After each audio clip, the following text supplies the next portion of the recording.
everyone. You are welcome to our YouTube channel and welcome to this session of Let's Talk Faith. Thank you for subscribing, thank you for liking, and thank you for sharing. Today we are doing something quite different from our usual.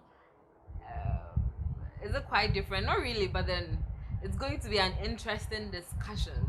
We are going to talk about football and Christianity. As you can see here, I have my wonderful guys on the panel today, and I have Augustine and Ima. As you can see, they have donned on their jerseys to show the clubs that they support. My own is just Camille, so I'm not going to talk about the team I support today. We are going to talk about Christianity and football, the implications, the extremities, the radicality of all that, the effect of loving football too much, not loving football too much.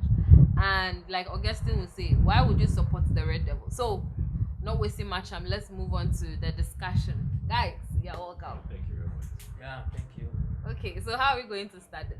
Football and Christianity. We all know where football originated from, or all that, and then we know there is EPL, there is Serie A, there is Bundesliga, there is La Liga, and Champions League, Europa, all that stuff. So, what made you decide to support football?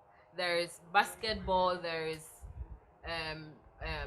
athletics, swimming, a whole bunch of sporting activities. So, what made you decide to go into football? Ima, I'm starting with you. Well, thank you very much for having me on the panel again. Well, some of us, let's take it from this angle. We've played active football before. So it's not just that we are lovers of football, but we are crazily mad about football. Let me put it that way. Because since if you... Okay. Alright, so like I was saying, some of us has played active football before. So we are not just lovers of it, but we played it. So since we've played it before, it's normal that we also enjoy it as well. So that's the reason why I support football. Not necessarily that I support football, so I don't support other sports. Actually, I'm a lover of basketball as well, and athletics as well. But I didn't know that. But I think football is my first major sport before the others. Okay, so Augustine, what made you decide to support or to go into football? Yeah, thank you too. I think I am also with my brother on this issue. So you also play football? Oh yeah, I play football. I have won some awards from football. I don't want to go into that now. But I think football is part of it, especially in Ghana here. Football is one of the most commonest games. So right from infancy, we play football in our backyards. We play football in schools. I mean, churches, we play football. So it is a game which is part of us. So that is why some of us automatically, like, it is part of our life. Okay. I was about to say something. When we were kids, or I should say when there are kids in the house, usually if it's a baby boy or it's a girl, when you reach a certain stage, like the toddler stage, they give you a doll if you're a girl. If you're a boy, they buy football. Automatically. I don't know who told parents that they should do that. So it looks as if once you start walking or crawling, they just hand you the ball. So even by the time you are old enough to run about the neighborhood, you have your ball, your neighbors have their balls, and you come together. So basically, I think for most guys, that is where the love of football started from, right from infancy. So now moving on, should Christians be involved in football at any level, whether personally you are involved with a team, or you are like someone would say couch potato, you just sit and watch, or you are spectator, you go to the stadium to actually watch the matches? Should we be involved in it? Well, being a Christian doesn't mean you don't belong to a society. Okay. Then again, if Paul in the Bible could state something like an athlete, Paul even said you have to run the race. And if you are supposed to run the race, then it means you're an athlete. Stop. I think if you're a Christian, that doesn't mean you don't belong to a society. Okay. And then so long as you are a male or a female, you are supposed to have an activity that will make you fall in love with something. So I think a Christian can actively be involved in liking football, but depends on what you use it for. You know, sometimes, like I was saying, football itself is not an evil sport, but we humans tend to make it sometimes evil. So a Christian can be full-time lover of football, but you shouldn't make it look like something that can disrupt you and your Christianity. So of course, I agree. A Christian can be a full-time lover of football. Augustine, Yeah. what's your take on that? Um, I'm not against football, Okay. and I don't think our Bible also speaks against football. I think one man who had a lot of fun on this earth is Solomon, and he has so many quotations or so many words on having fun. So to me, Christians can be in football. Of course, I don't know. We are not going into the other areas, either business or whatever, but football in general, Christians can be, playing part in it. But I believe we have to know our limits, the ways we should tread, where we shouldn't go, and all that. Because football is a very broad business. It has a whole lot of other aspects which is not okay for us. Yeah. So Christians can be part of football. Okay, so Augustine, you support Liverpool. Sure. Ima, you support Strong fan. I'm a strong believer of Manchester United. a strong believer of Of Man. a Would you say that football is spiritual? Ooh. Yeah, To, you no, know, you, Augustine, Yeah. Augustine. Football is spiritual. I have to be very honest. Yeah. Okay, so wait, pause. Please, before we continue, I would let you know that Augustine is the prayer secretary of a youth ministry, right? And then he's in charge of the prayer band in the church. Ima was once the youth president, right? Yeah. So these are no ordinary men. They are actually, there. So yeah. Continue. Yeah. Football. Did you ask? Either football is It's spiritual. Yeah, football is spiritual. And then I don't know how to present this. You see, like I said, I have to be very honest. Oftentimes, if we play on Saturdays and we lose, or the result doesn't go well for me, it affects my enthusiasm in the church. It On affects Sunday. Yes, it affects the way I move, the way I do A things. match that you watch around 1 p.m. Saturdays. Yes. Yes, it can affects affect my Sunday response to Charlie, worship. say people You see. football no more than personal. If somebody can break away from the wife, marriage is spiritual. If something can come between and breaks or cause a little separation or misunderstanding in the house, it means there is a certain spirit behind this thing. Okay. Somebody can, take his or her life because of football. People do not eat because of football. People do a whole lot of things just to get a good result. So football is spiritual. Football is spiritual. Ima. Augustine couldn't have said it anyway. That football is spiritual. Sometimes when we were coming, I told you something behind fact. Sometimes when, let's say, assuming I'm a Man United supporter, and then Man U has a match, I'm like, Charlie, football, no, man, it's a man's not even more one starter. I don't feel okay. I'm like, lose the match. Bear in mind, I'm only one supporter supporting Man United. How about the multitude around the world? And then my spirit tells me that this match, if I don't watch some, we will lose the match. And truly, you wouldn't watch the match, and Charlie scores, and you are like, match, me sure I can win this match. There are times when you even go to church, like Augustine was saying, you'll be in church and then you know that Man U and Liverpool will be playing in the afternoon. Then you are like, oh, nothing can. Then play more about 5 cities. But with him, pardon them about 5 cities, especially Liverpool. And then you'll be there and you are like, you just go and give 5 cities and truly, either you draw the match or you lose the match. Wait, so football can actually affect your yes. offering? Football actually affects us. Oh wow, this is. Football, like what we are saying, football is spiritual. Wow. Some of us, we follow it to details. Wow. We just don't watch it like some other people just sit behind the screens and watch it. We watch it with our heart. We watch it with passion. So sometimes when we do certain things and then the women are like, football was showing any day, I'm like, you don't understand what is going on. Sometimes if some of us, even when they come to our houses, we have 2 TVs. We have one in the bedroom for the woman to watch his or her program. Mhm. Then we have the one in the hall strictly for our football because we don't want any confusion. Because you can't imagine when you are watching your football, some Liverpool Man U match B, then the woman will just say, "Oh, I want to watch some Kunkumba Jabi." It will bring trouble. So I agree with Augustine. Football is spiritual, and sometimes it becomes spiritual when you put your whole body inside it. Like I was saying, some of us have played active football before. So when you say football is spiritual, you should understand from the angle that you're coming from. Probably you will start asking us questions that will go into that kind of department, but football is spiritual. So, from what you are saying, it means that you'd have to immerse your whole being into watching soccer or football, and as a supporter, your everything, your mind, your soul, everything isn't it too bad? Because I mean, God is the only one that you're supposed to love or follow with your whole being, your heart, your mind, your soul. And if you're doing that for football, isn't it like you're serving two masters? You know, you use the word that I like, a supporter. Okay. You know, in football, you have a fan and you have a supporter. Oh, okay. They are different. We have fun and we have supporter. Okay, so please explain. When we talk about somebody who is a fan, Uh-huh. in football, we say it a show supporter. You follow anything. Somebody can support Liverpool, or somebody can just be a lover of Mourinho. Okay. Wherever Mourinho goes, he They follows support Mourinho. that That team. person is a fan of Mourinho, not a support, a fan of that club.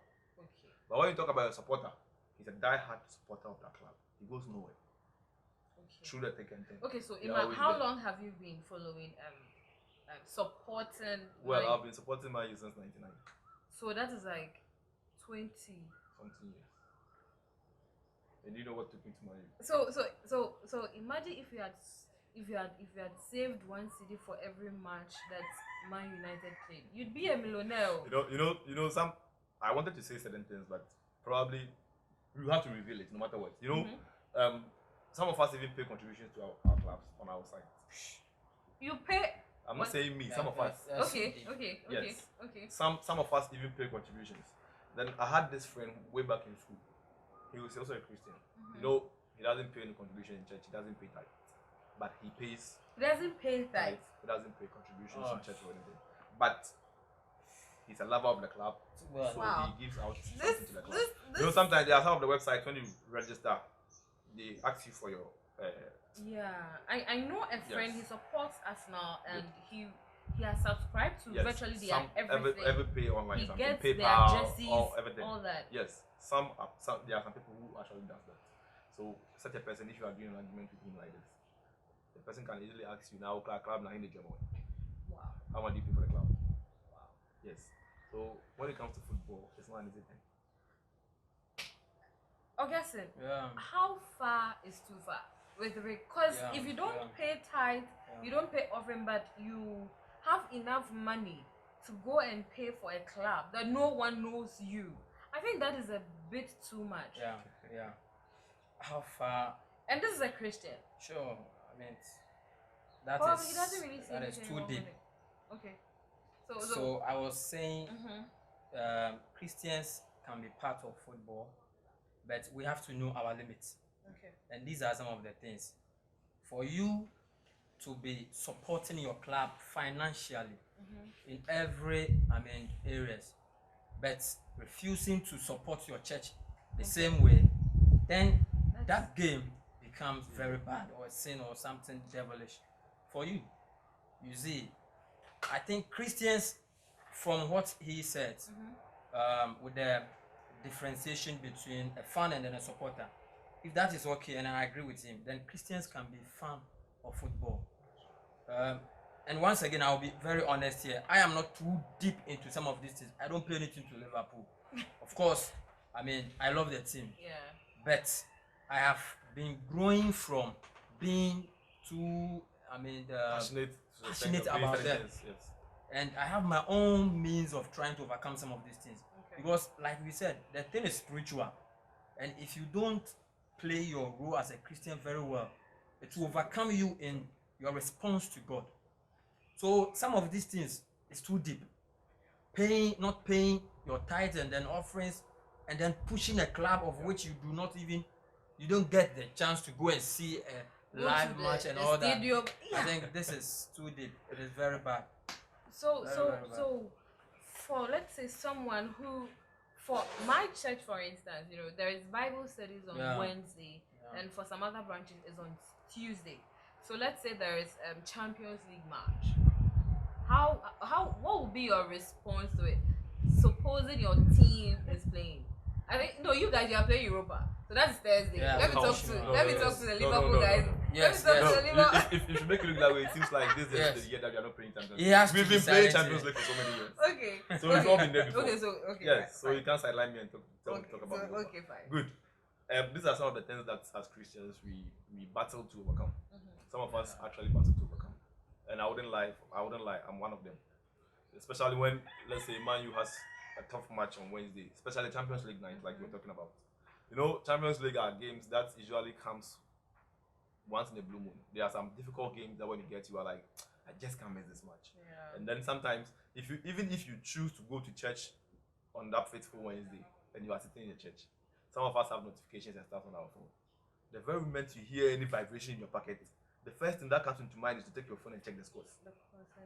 The concentration and listening to what the pastor is trying to tell you becomes difficult to concentrate in church.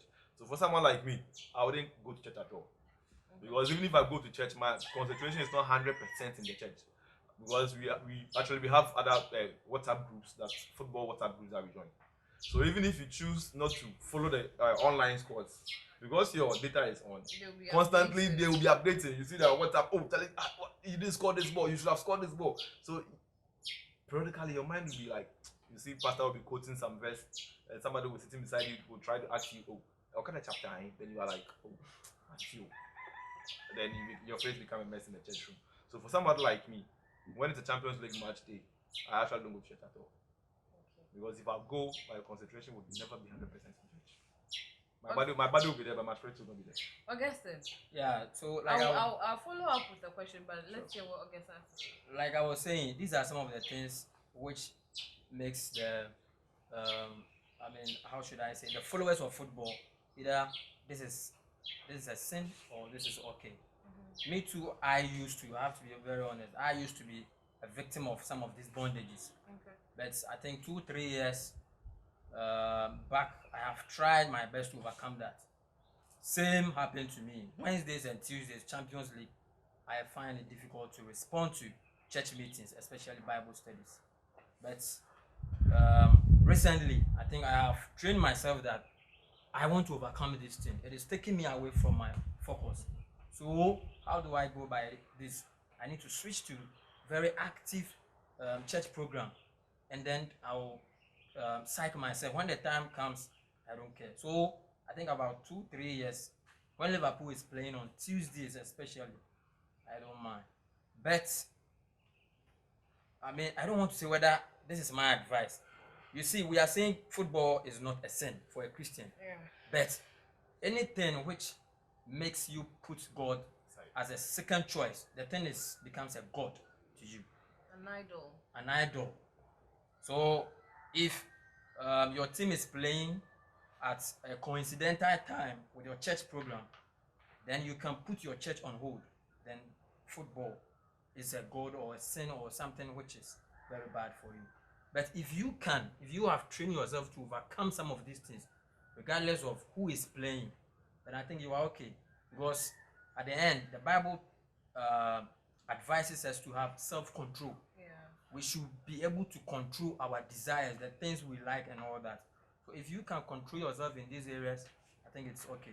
But if not, if football controls you, then it will go back to the question. My follow-up question, there are some people who are die-hard fans, but then they have meetings in church during, match days and all that, and they are able to concentrate. So how come you are not able to? Because it's you just put your data off. You either leave your phone in the house or you put your data off. So that I know the temptation is there, but it's like, how are you able? Understand how you can't concentrate?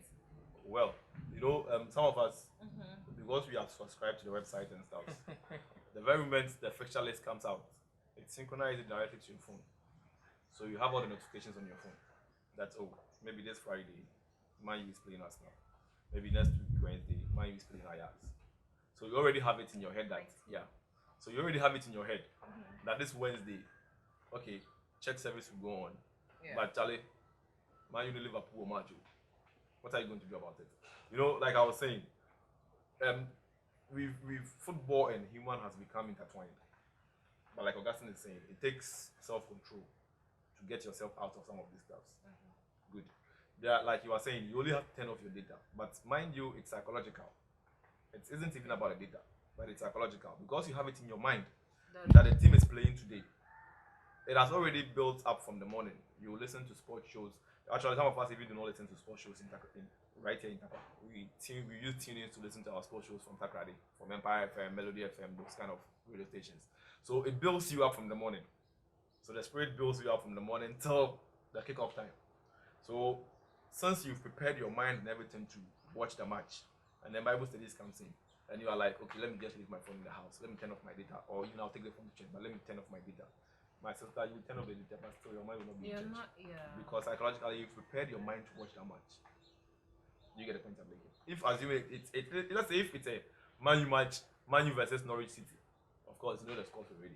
They are like, oh, match already, yeah, match, yeah. Wait, are you saying Norwich cannot score Man U? No, Norwich can score Man U, but it's not as if it's a match like Man U versus Liverpool.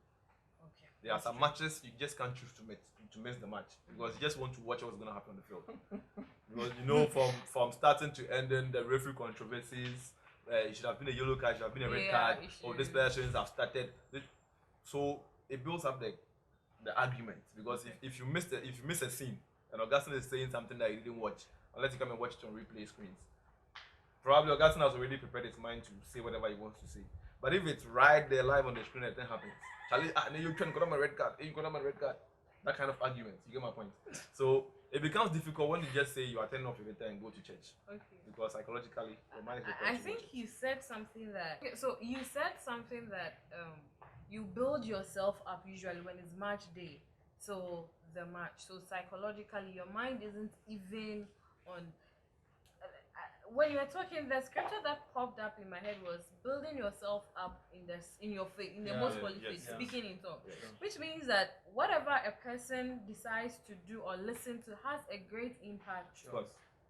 So why don't you decide to build yourself up in a different way since you know that same day is also Bible studies, but you decide to, because it comes down to a choice or to you making a decision to go this way or that way.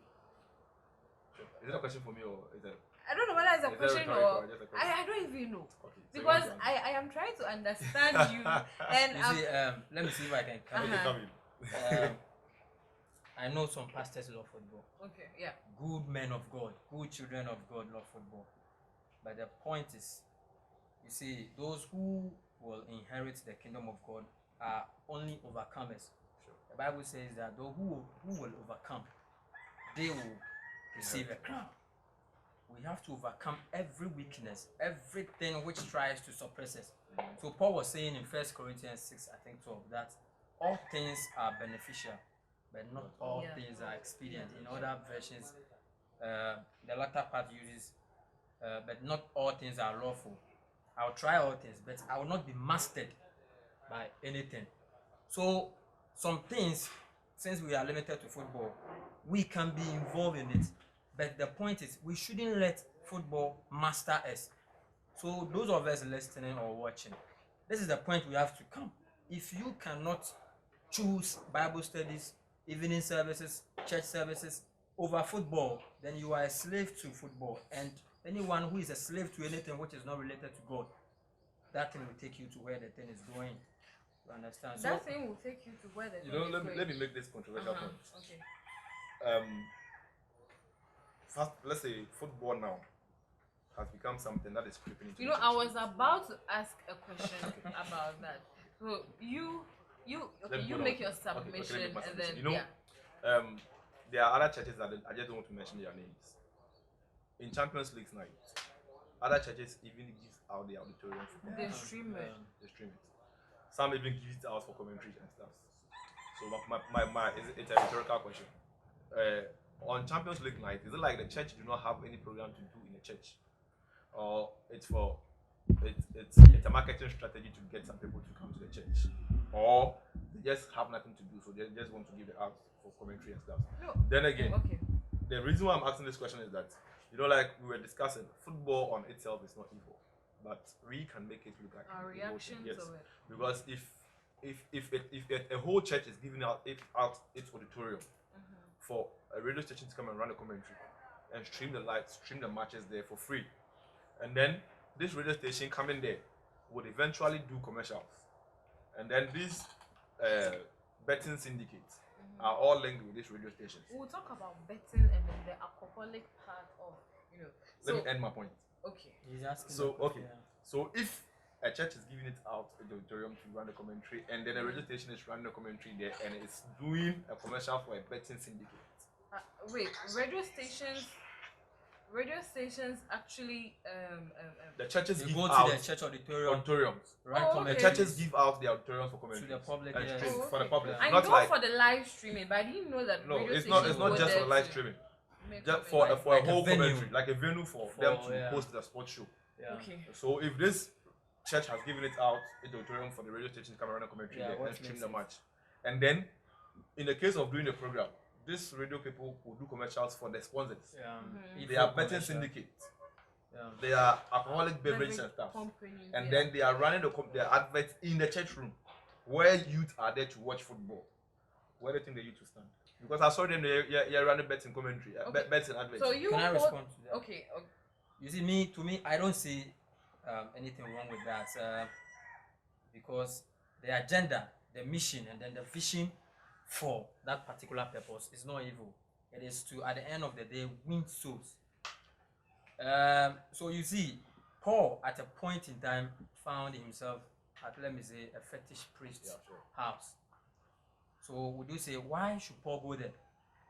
He went there for a purpose. At the end of the day, he told them, these gods, you say they do not have name and all that. He mingled with them, and at the end of the day, brought their mind back to Christ.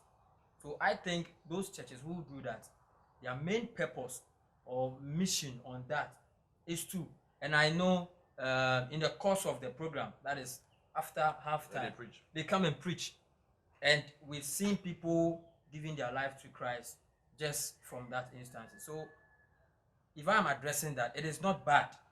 It is how you manage it, and then the vision behind it, or let me use mission behind what you. Okay, so I was even about saying that, when the churches give their auditoriums for the live streaming and all that, I don't really see any problem with that. My problem is your church Yes. has a program on this day The same day. and it's coinciding. Yeah. Probably that church, they don't have midweek service Yeah. on Wednesday. Yeah. Probably theirs is on Thursday or Yeah. Tuesday. You understand? Yeah, but if your church or your local church has, a program midweek or weekday program, evening service on a particular day, a match is, being played, I don't think you should choose between the two. If you are But, choosing like, you see, let me cut it off. Mhm. Like Augustine was saying, it takes self-control to do certain to things. do, yeah. Then again, it's your mentality. Some might overcome it very easy. Some might struggle to overcome it. Yeah, that's true. So it's a process. We'll come to the overcoming addiction to football, and when you're talking, you made mention of the fact that football as it stands now. So I want you to talk about the origins, the history of football then, and I guess we'll talk about football now, and then we'll make comparisons. I can say for a fact that now it is very easy to access football stuff Sure. because of internet and social media. I think even during the AFCON or something, we're streaming live from the Sure. Yeah. 2CT. Yeah. his goal, Yeah, his goal. something His like goal, that. Yeah, but previously it wasn't like that. You'd have to listen on the wireless or the radio station. Sure. So football then, football now. Well, growing up, we all came to meet this program on GTV, Football Made in Germany. I don't know if you came to meet Please, it. I'm too young to know that. We all grew up to watch this program on GTV, Football Made in Germany. Well, if you go down to history and check out how football originated and wherever it came from, I think it didn't even start from Germany. I think in China. Well, football itself has a lot of history behind it. Some say it started from ancient Egypt, then it came to China, then from China to England, from England to Germany, and all those kind of stuff. Well, they are all history that we never even came to meet. So if you do your research, you find out where it came from. But in the olden days, well, from the olden days and now, football has always been a unifier. You know, football actually was played to bring people together. Sure. Yes, and it has also been like how we see it today. But like you were saying, it wasn't easy to get a game to watch like in the olden days. Yeah. It was very difficult, unlike today that you can easily get. But like I was saying, it has always been a unifier. That was the whole idea behind bringing football to people. Well, it started in a country like America. When you go there and say, yeah, it's football, they don't know football is American football for them, like the rugby that they play. Yeah. Unless you say soccer, then they get to know the football that you are talking about. So that was how it started. It started like a rugby until 1816 that they decided to separate it. Okay. That football took their side and then rugby also took their side. So like I think I don't know if you asked that question, but I just read some small history about that. So when you ask that question, I'll answer it, but I wouldn't even tell you the question you want to ask. So football has a lot of history behind it. Then growing up, I think we all saw a little bit of how football started popping up. It wasn't more popular like how it's popular today. No. So in the olden days, it wasn't like football was there, but it would take let's say some 2 teams, 4 teams to play. But now we have a whole lot of multitude of people playing it. So football then was difficult to get access to, and then the whole idea was to unify people. Okay, so would you say that football in Christianity then was quite easier to be a football fan and a Christian, because you don't really have much access to football information. But right now, someone can actually book a flight and go to Etihad to watch Man City play. Well, in the olden days, the reason why football wasn't easy to access, even in our local setting, Yeah, was that TV wasn't common. that is. And then even if TV was common and you want to go to somebody's house to watch some, you'd have to work. You have to fetch water, sweep. And even at the end of the day, you wouldn't even get the chance to enter into the hall. You stand behind the window and peep into a window to watch it. So, like you were saying, in the olden days, it wasn't common. So, Christianity in the olden days and football was easier, more like today. But like I always keep mentioning Augustine, I think it's self-control that will help you overcome certain things. But in the olden days too, I think probably we didn't get intertwined in the olden days. So we are saying Christianity and football in the olden days too was easy. Yeah, probably really. also had It some was hindrances. difficult for Yes, them. probably might also have some hindrances that wasn't giving them easy access to church. But I think even if they had some hindrances, it wouldn't be like today. That today everywhere you pass, there are betting syndicate houses around that you can just walk in and watch your football. You can just pick your phone and watch your football. Yeah.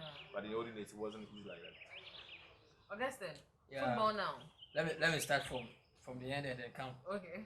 You see, football now, I can say has become demonic, because from what my brother was saying, the evolution of football at first wasn't money. You see, but now, Opadi has seen. I mean, the devil has seen that there's money inside football, Red Devils. and money is the root of all evil. Uh-huh. So now there is much money, and that is causing all the. I Whole mean, bunch of issues. good. Now let me. Go to his own small. Football has evolved a lot. Like he was saying, football used to be a game for inter-companies, schools, churches, communities, and then people realized that no, this is a good game. Let's lift it small, and then professionalism came in. FAs came in, and then made it professional, and then now I think we all know the business aspect of football. It is people's profession, or it has become people's profession. At first, it wasn't. If you listen to some interviews from Abedi Pele, those people, they will tell you they played from their heart. Yeah. I recently came across an article that Kwame Ayew and Abedi was not taking winning bonuses. So it was just passion, the love for the game. I love that. But now, everything about football It's is money. business. Yeah. Watching, even the fans are making money out of it. So football now has become business. People are getting money from it. It is easily accessible, and that is why the devil is capitalizing on that to also throw his message.